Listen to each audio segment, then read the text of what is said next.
লাগাও তো, লাগাও, সবগুলো নিচে লাগাও, মুখগুলোকে লাগা দাও। আবার তোমার গরম লাগছে?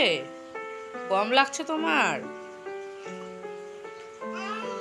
ও তাই, গরম লাগছে, তুমি হাওয়া খাও? কেমন করে হাওয়া খাও তুমি? বাবান দেখো তো একটু কেমন করে হাওয়া খাও, একটু ফা দাও তো, সকালবেলা একটু ফা দিয়ে দাও বাবান, একটু ফা দাও। ও Baban good morning, good morning আমার পুচলু বুড়া।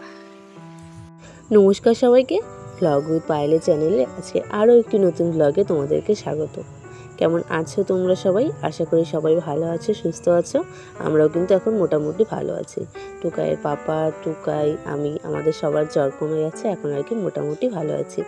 কিন্তু গলার আওয়াজ শুনে হয়তো বুঝতেই পারছো হালকা হালকা সর্দি এখনও আছে। আসলে এই যে একটু দেরি করে স্নান করতাম, টুকাই যখন ঘুমোতো বা টুকাইয়ের পাপা না এলে একটু দেরি করে স্নান করতে গিয়ে সর্দিটা লেগে গেছে। এখন আবার টাইমলি সব কিছু করে নিচ্ছি, এখন ঠিকঠাক হয়ে গেছে। তো দেখো সকালবেলা উঠেই কিন্তু আমি জল ভরছি আর কি। তার আগে সকালে টিফিন সমস্ত কিছু কাজকর্ম হয়ে গেছে। বাইরে টাইরে ঝাড়ু দেওয়া সেগুলো হয়নি, কিন্তু ওই যে সকালের জলটা আসে 8:40-এ, তাই আমি আগে জলটাই ভরে নিচ্ছিলাম। কারণ 8:40 থেকে 10:30 মতন, মানে ঠিক এক্স্যাক্ট কতক্ষণ থাকে সেটা আমি জানি না, তো তাই জন্য ভরে নিচ্ছিলাম। ভাবছি একদিন লাস্টের দিকে কলটা চালিয়ে বসে থাকবো, দেখবো যে কতক্ষণ জল আসে, তাহলে টাইমটাও একটা জানা হয়ে যাবে। তো আমি কলের জলগুলো ভরে নিলাম আগে কল থেকে, কারণ কি খাওয়ার জলটা চলে গেলে তো আর খাওয়ার জল পাবো না, আর ট্যাঙ্কির জল তো খাওয়া যাবে না। আর এটা হচ্ছে ডিরেক্ট জলটা আসে, তো 2 টাইম আসে, সকালে 8:40-এ আর 2টার দিকে, তো দুবেলায় খাওয়ার জল ওঠাতে হয়। তো আমার জল ওঠানো হয়ে গেল। এখানে দেখো টুকাইবাবু বসে আছে, আর এই যে মশলা রাখার জন্য কয়েকটা কৌটো আছে আর কি, ধুয়ে দিয়েছি, তো সেইগুলো নিয়ে আমি ওকে দিয়ে দিয়েছি খেলার জন্য। তো ওগুলো দিয়ে খেলছে, আমি বসে বসে মানে দাঁড়িয়ে দেখছিলাম আর হচ্ছে জল ভরছিলাম। কারণ কি দেখো, জলের যেহেতু একটা টাইম আছে, চলে গেলে পরে তো হবে না, তাই কিন্তু সকালে আগে টিফিন সমস্তটা করে নিয়েছিলাম। কারণ কি এই যে জল চলে আসবে, জলটা ভরতে হবে, যদি ঢিলেমু দিয়ে কাজ করি তাহলে তো আর চলবে না। তো সেই জন্য নিজের শরীরটাকেও দেখে আবার সন্তানকে দেখে ঠিক কিন্তু টাইম মেনটেন করে কাজগুলো করে নিই। আর একটা কথা জানো তো, সকাল সকাল উঠে গেলে সংসারের সমস্ত কাজকর্মে কিন্তু গুছিয়ে গাছিয়ে হয়, নিজের যত্ন নেওয়া হয়, সন্তানের যত্ন সমস্তটাই খুব ভালোভাবেই হয়ে যায়। কিন্তু ওই যে একটাই সমস্যা আমার, আমি যদি সকাল সকাল উঠে যাই তাহলে তো টুকাইবাবুও সকাল সকাল উঠে যাবে। আমি যদি সকাল সকাল উঠি তাহলে ও কিছুতেই বিছানাতে থাকবে না। ওর পাপা যদি ওর পাশে শুয়েও থাকে তবুও জানি না কী করে টের পেয়ে যায়, আমি ঘুম থেকে উঠে গেলেই ও পিছন পিছন উঠে যায়। আমি পরশুদিন উঠেছিলাম 6টায়, দেখি উনিও 6টায় উঠে বসে আছেন। আমি বিছানার থেকে নেমেছি, ও গিয়ে আমাকে ডাকছে, ওই ওই বলে ডাকছে, মানে বিছানার থেকে আমার পিছন থেকে ডাকছে ওকে। ঘাড় ঘুরিয়ে দেখছি, বাহ, উনি উঠে বসে আছেন। তো দেখো আজকে সকালে টিফিনে বানিয়েছিলাম ঘুগনি আর রুটি। তো রোজই কিন্তু সকালে টিফিন সমস্তটাই হয়, দুপুরে খাওয়া দাওয়া, কিন্তু ওই যে খাওয়া দাওয়ার ব্যাপারটা তোমাদের সঙ্গে শেয়ার করা হয় না। তো ওদিকে সমস্ত কাজকর্ম হয়ে গেছিলো, তারপর টুকাইবাবুকে দিয়েছিলাম ঘুম পাড়িয়ে। ওই যে বললাম ও সকাল 7টায় উঠেছে আজকে আমার পিছন পিছন, তো ওকে 9:30 মতন হবে। এখন আমি যখন বিছানা করছি তখন ঘড়ির কাঁটা 9:30 মতন বাজছে। তো তখন টুকাইবাবুর ঘুম পেয়ে গেছিলো, আমি ঘুম পাড়িয়ে দিলাম ওকে, ওই বিছানাতে ঘুম পাড়িয়ে দিয়ে চলে এসেছি এই বিছানাতে বিছানাপত্র ঠিক করবো বলে। আসলে ছেলে ঘুমোচ্ছে, এই সময়টাতে কাজকর্মগুলো করে নিলে তারপর ও উঠে গেলে ওর সঙ্গে খেলাধুলো করা যাবে, নানান রকম অ্যাক্টিভিটিস করা যাবে। তো সেই জন্য আমি কাজকর্মগুলো টুকটুক করে নিচ্ছি। আর উঠেছিলাম তো সেই সকাল সকাল, ওদিকে তো রান্নাবান্নার কাজকর্ম, সকালে টিফিন সমস্ত হয়েই গেছে, এদিকের কাজগুলো হয়ে গেলেই ব্যাস, তারপর আর কি সারাদিন শুধু ছেলে আর আমি।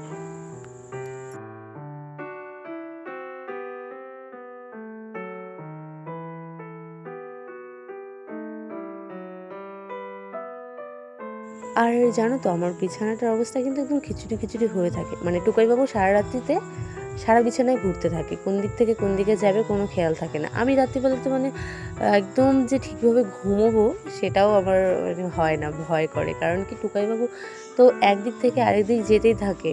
কখনো দেখি পায়ের কাছে, কখনো পেটের কাছে, কখনো মাথার কাছে, মানে ও সারা বিছানাতে ঘুরে যাচ্ছে। তো তোমাদের কার কার সন্তানরা এরকম করে সেটাও কিন্তু আমাকে জানিও। তো সেই জন্য না একটা মানে যে গভীর ঘুম সেই রকম ব্যাপারটা আমার কোনোদিনই হয় না, মানে একটু আওয়াজে ঘুম ভেঙে যায়। তো এখন আরও সেটা বেশি হয়ে গেছে, যেহেতু টুকাইবাবু ওই সারা বিছানাতে ঘুরতে থাকে, এদিক সেদিক করতে থাকে। তো সেই জন্য যে আমি একদম গভীরভাবে ঘুমাবো সেটা কখনোই হয় না। ওই দিক থেকে সেদিক চলে গেলে টের পেয়ে যাই, আবার ওকে জায়গা মতো শুইয়ে দিই। কিন্তু কে আর কার কথা শুনে বলো, ও তো ঘুরে সারা বিছানাতেই ঘুরতে থাকে। আর সেই জন্য কিন্তু আমার বিছানাটা একদম খিচুড়ি খিচুড়ি অবস্থা হয়ে থাকে সকালবেলাতে। আর বিছানাতে তো প্লাস্টিক পাতা আছে দুটো কম্বলের নিচে। কারণ কি ওই প্লাস্টিক না পাতা থাকলে আজকাল আর ওকে আমি প্যাম্পার্স পরাই না বেশি, যেহেতু একটা টাইম হয়ে গেছে শি করানোর। তো সেই টাইমলি শিটা করাই, প্যাম্পার্স আর পরাই না। তো সেই জন্য প্লাস্টিকে শোয়ানো হয়। আর বিছানার নিচে যেহেতু প্লাস্টিক পাতা আছে সেই জন্য কিন্তু বিছানাটা একটু কুঁচকে যায়, যার জন্যই খিচুড়ি খিচুড়ি ভাবটা একটু বেশি হয়ে যায়।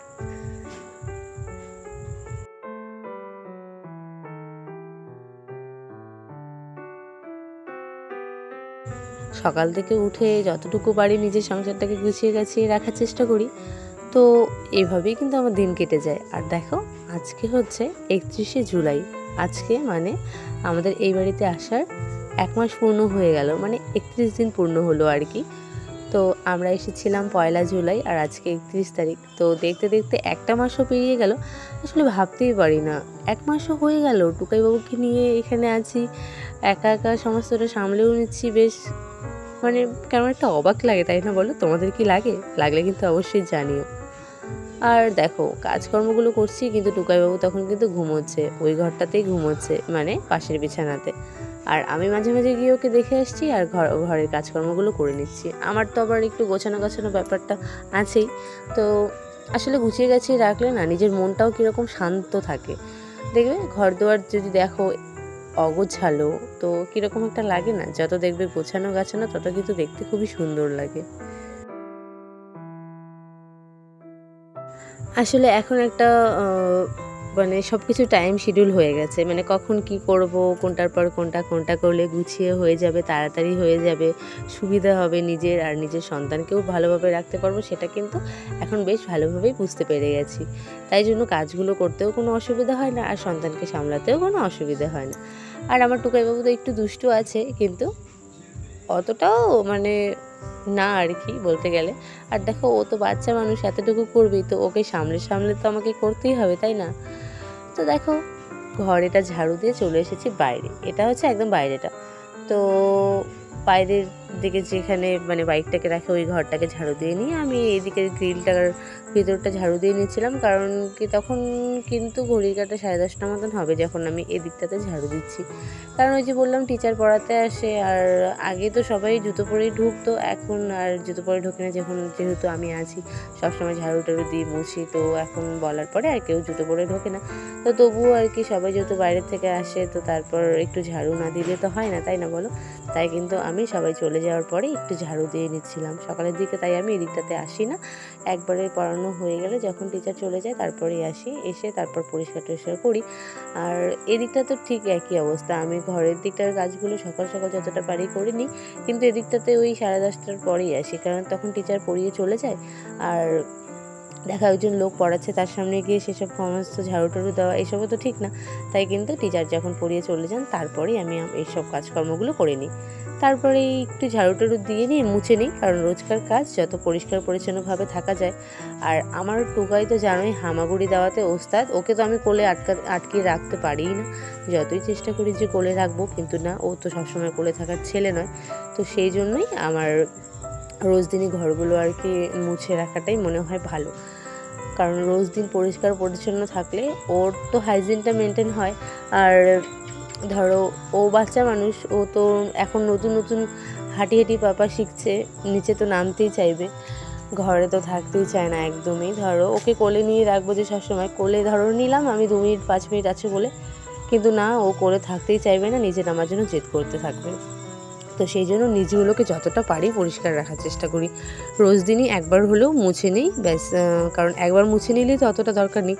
আর যেহেতু অনেক দিন বাড়িটা পড়া ছিল, তাই ধরো আনাচে কানাচে তো অনেক ধরনের পোকামাকড়ি থাকতে পারে, তাই না? তাই কিন্তু একদম খুঁটে খুঁটে দেখে নিয়ে ঝাড়ু দিয়ে তারপরে মুছে নিই, কারণ সবার আগে আমার ছেলে, তারপর বাকি সব কিছু।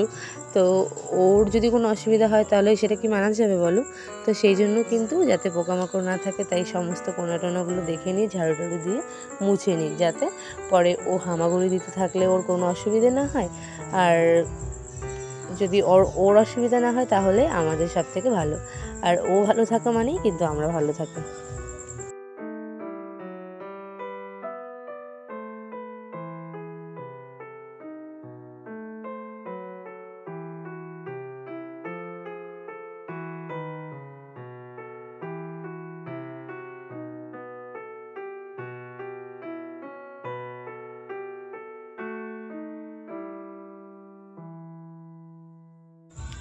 আর তোমরা দেখতে পাচ্ছ আমি ঘর মুছছি, তখন কিন্তু টুকাইবাবু ঘুমোচ্ছে এই বিছানায়। তোমাদেরকে বললাম আগেই যে ওই বিছানাতে ঘুমোচ্ছিল, তো ঘুমোতে ঘুমোতে আবার ওর ঘুম ভেঙে গেছে। তো আমি এই বিছানাতে নিয়ে এসে একটু খাওয়াচ্ছিলাম, দেখি আবার ঘুমিয়ে গেল। তাই কি করব, ওকে রেখে আমি এই দিকটাতে চলে এলাম এই ঘরটাতে মুছতে। ওই যে দেখতে পাচ্ছ বাক্স মতন, ওটা কিন্তু আমার ছেলেকে রাখার জন্য মানে কি, ও তো ওই যে বললাম হাঁটি হাঁটি পাপা করে, কোথাও এক জায়গায় যে অনেকক্ষণ থাকবে সেরকম ব্যাপার না। কিন্তু এটা আমাকে বাবা বানিয়ে দিয়ে গেছে, আমি বাবাকে বলেছিলাম বানিয়ে দিতে, তো বাবা বানিয়ে দিয়ে গেছে। তো এইটাতে আর কি ধরো খুব অসুবিধে না হলে তখন আর কি, যখন ধরো রান্নাটা বসিয়ে দিয়েছি, যেহেতু একটু নিচের মতনই আছে, তো ধরো খুব কম সময় মানে 2-3 মিনিট মতন হলে ওকে রাখা যায়। তো টয়লেটে গেলে সেটাও ধরো একটু রেখে যাওয়া যায়, বল টল দিয়ে ও খেলতে থাকবে, এদিকে আমিও আর কি নিশ্চিন্তে যে না পড়ে টরে যাবে না, কোথাও ও চলে যাবে না, কারণ কি বক্সটার মধ্যেই থাকবে। আর সেই জন্যই কিন্তু বক্সটা বানিয়ে নেওয়া। ওই সারাদিনে মনে করো 10 মিনিট মতনও হয়তো এই বক্সটায় থাকে না, কিন্তু যখন মেইন দরকারগুলো হয় তখন তো এই বক্সটাতে রাখলে একটু নিজের সুবিধা হয়, সেই জন্যই কিন্তু বক্সটাকে বানানো। আর যেহেতু একা একাই আছি,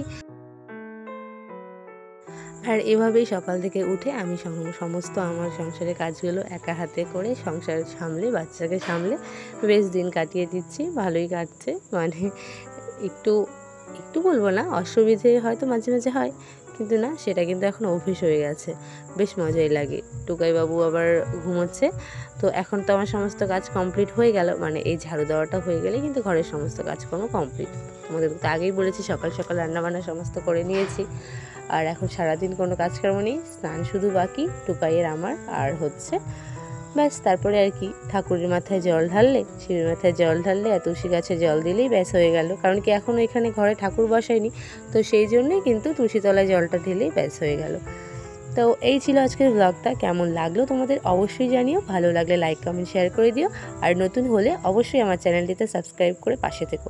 আর আমার ভিডিওগুলো কেমন লাগছে সেটা কিন্তু অবশ্যই জানাতে ভুলো না। আর তোমরা যারা রোজ দিন আমার ভিডিওগুলো দেখে কমেন্ট করো তাদেরকে তো অসংখ্য অসংখ্য ধন্যবাদ, অনেক অনেক ভালোবাসা। টাটা, দেখা হচ্ছে আবার পরের ভিডিওতে।